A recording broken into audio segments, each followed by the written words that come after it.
শ্বশুরবাড়িও এখানেই। আমার একটা কোলে একটা বাচ্চা আছে, তো আমার স্বামী আছে, আমার শ্বশুর শাশুড়ি, আমার ঠাকুমা, সবাইকে নিয়ে আমার একটা জয়েন্ট ফ্যামিলি। তো এখানেও আস্তে আস্তে আমাকে একটা স্বাস্থ্য সংস্থার সাথে, বেসরকারি একটা স্বাস্থ্য সংস্থার সাথে আমার যোগাযোগ হলো।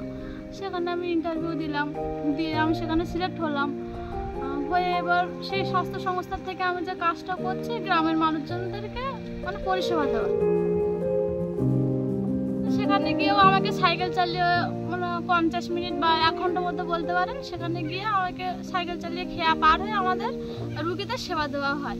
সবসময় তো যে বাড়ির আশেপাশে মানে পেশেন্ট পাবো তেমন তো নয়, দূরে দূরেও আমাকে কাজের সূত্রে যেতে হয়।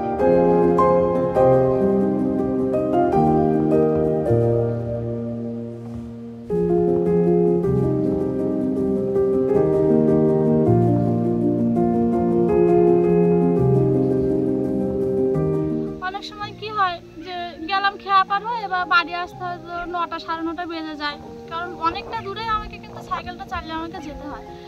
সেখানে খেয়া পারাবার সময় হয়তো মাছই পাওয়া যায় না, তো সেখানেও বেশি 200 থেকে এরকম 250 টাকা দিয়ে মানে খেয়াকে লোকটাকে ডেকে আর কি আমার খেয়াটা পার হতে হতো। অনেক সময় এমনও সমস্যার মধ্যে পড়তে হয়েছে যে খেয়ার মাঝি বা খেয়া চালাতে পারছে না বা লোকজন হচ্ছে না, সেখানেও আমাকে অনেকটা সময় মানে অসুবিধার ভিতরে পড়তে হয়েছে। কিন্তু রাত্রেবেলায় যে বাড়িতে ফিরে আসতে দেরি হতো, সেখানে আমার শ্বশুর শাশুড়ি বলুন বা আমার স্বামী, ওরাও অনেক সময় টেনশন করতেন, কিন্তু আমাদের এরকমভাবে বাড়ি আসতে কোনো সমস্যা এখনো হয়নি।